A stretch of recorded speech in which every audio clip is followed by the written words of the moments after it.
What is up, guys? It's me, TheGamingD. Welcome back to another video. Today we're going to be talking about my thoughts on the Black Ops 4 beta. This is my final thoughts on the first weekend of the beta. There is going to be 2 weekends, plus sometime next month there is going to be a beta for the blackout mode, and I will probably do a video on that as well. But before I get on my thoughts of this beta, I want you guys to go down into the description. Follow me on Twitter for one, and guys, I want you to go and join my Discord.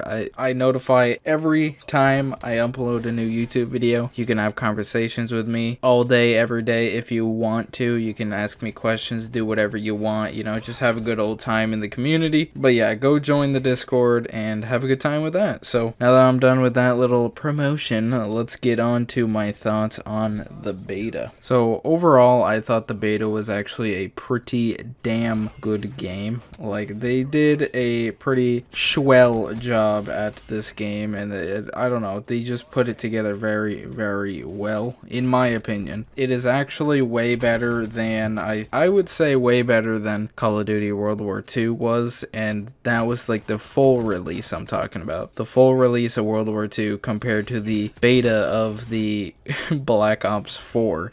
So I think this game is gonna go very far, very quick. But guys, this game, if you didn't know and you haven't seen, you can tell it was created mostly for multiplayer gameplay, just period. You can tell that they were trying to set up for the blackout. You can tell that was kind of like their main thing that they were kind of focusing on, mainly because it's the first real Call of Duty with a health bar, and the fact that they raised it from, what was it, I think 100 health to now like 150, it just blows my mind. And you can tell it is made for just multiplayer because of the graphics. You would think there would be a step up from last year's game with Sledgehammer Games with World War II, but there's not much of an increase.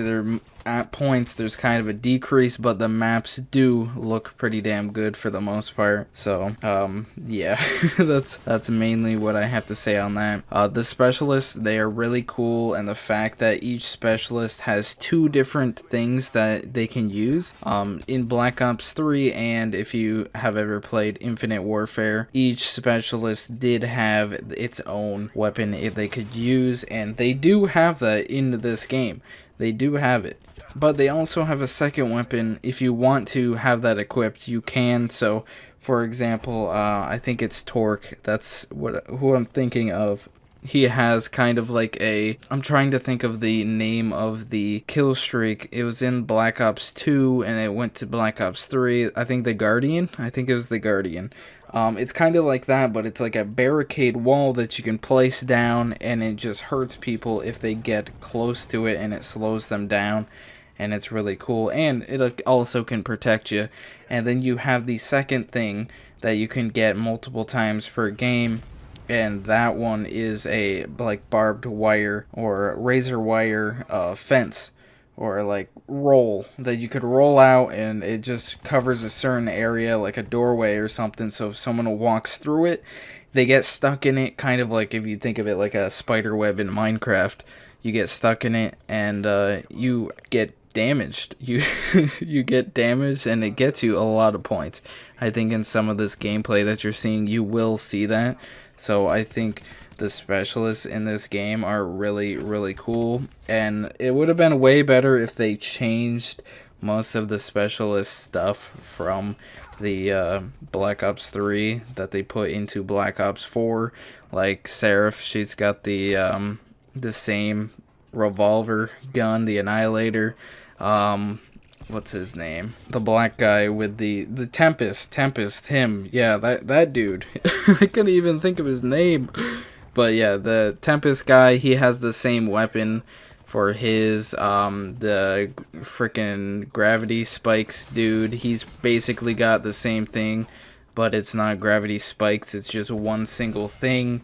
And then you have, Firebreak. He basically has the same thing. The only difference is, I'd say it burns for more time, I guess. But yeah, that's basically it. But the only one that is different out of all of those that it was in the Black Ops 3 game is Nomad. It's two completely different things. One's like a tripwire that he has, and then the second and the main thing for it is like an attack dog. So I think that was really, really cool, and I really enjoyed using Nomad in this beta. Now, something when it comes to the guns, I don't like it. I don't like that they have this about the guns. They need to learn, and they haven't learned this like in the recent times of Call of Duty being out and people actually complaining about it. Like, I remember this has been a problem since, let's say, Call of Duty Ghost, maybe?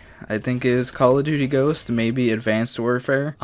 Since then, we've just... they have not balanced the guns. We need to have balanced guns. Like, level 1 guns are crazy, crazy good. And that's a problem. That's a real problem.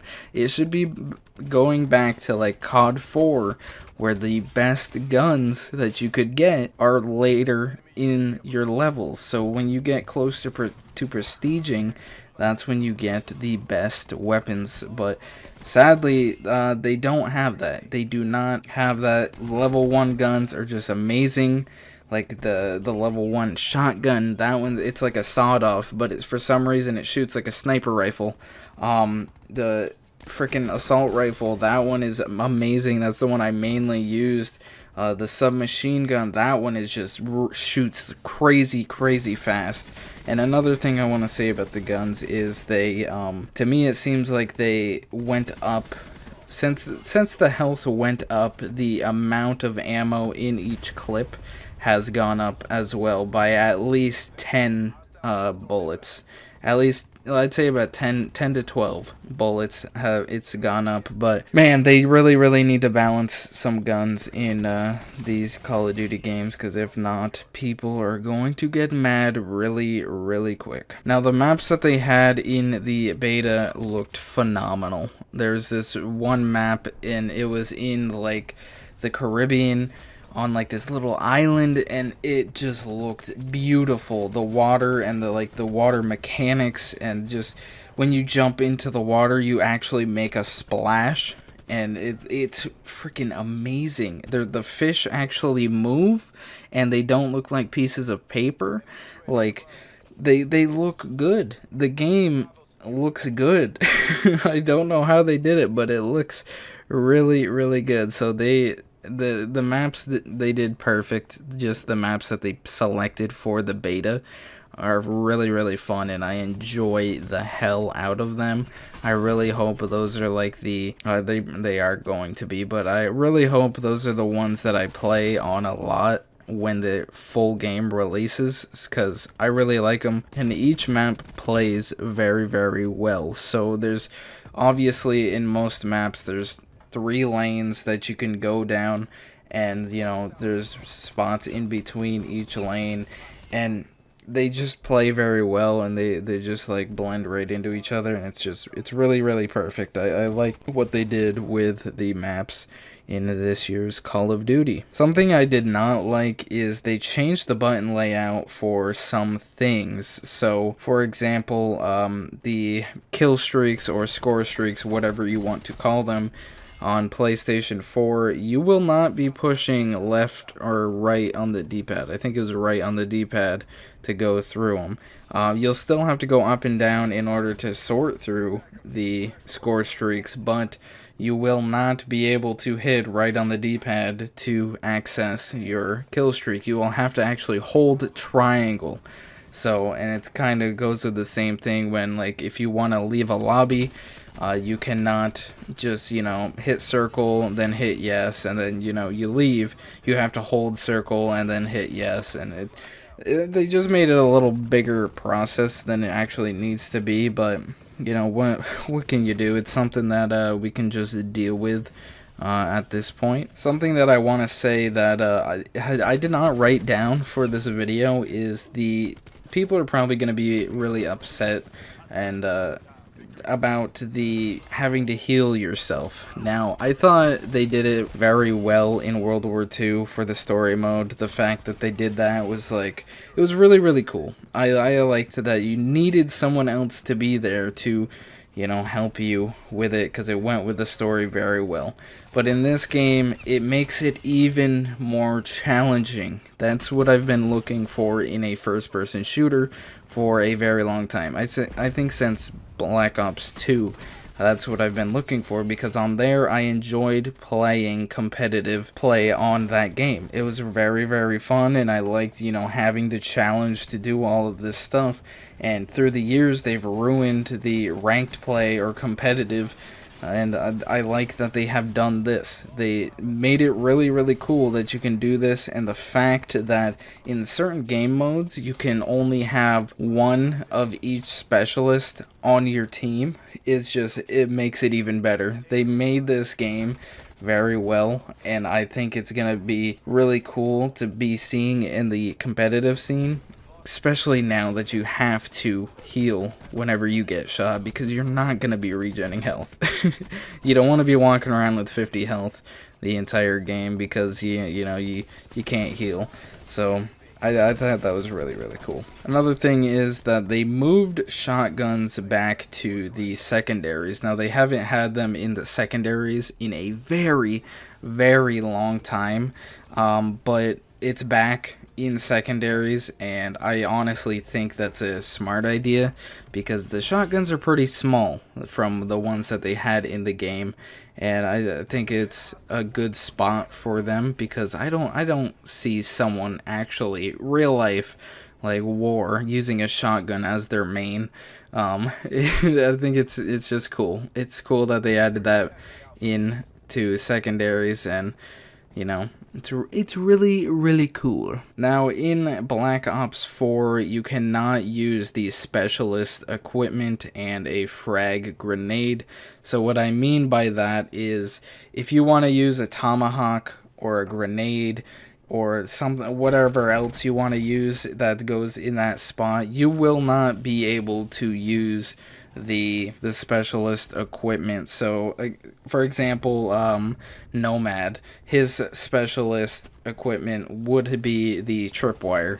You would not be able to use that, so that leaves out one of the things that you cannot use. And also, if you want to use something like, I don't know, like a trophy system, for example, you will not be able to use the stem pen or whatever it's called, the thing to heal yourself. You will not be able to use that either. So your R1 and L1 are going to be, I'm talking to PlayStation because, you know, I'm a PlayStation guy. Your R1 and L1 won't be those special things anymore. They're going to be, you know, the typical grenades or lethals, you know, whatever you want them to be. So that kind of sucks that they don't have that you cannot have more than one thing in that part. But I think they might have it in a perk, but I'm not sure. We'll just have to see when the game fully releases. And the last thing I really have to say about something on this is the burst guns have been moved to the tactical rifles. So any burst weapons that you would have seen in like the snipers, in the assault rifles, or in the submachine guns, they have removed those completely from those sections and have put them in their own section called the tactical rifle. So I think that's really cool. That's really, really cool. They should have always had their own part in the create a class system. So I really, really like the fact that they have that in there. But guys, this beta was amazing. I enjoyed it. I really, really did. It's very, very fun.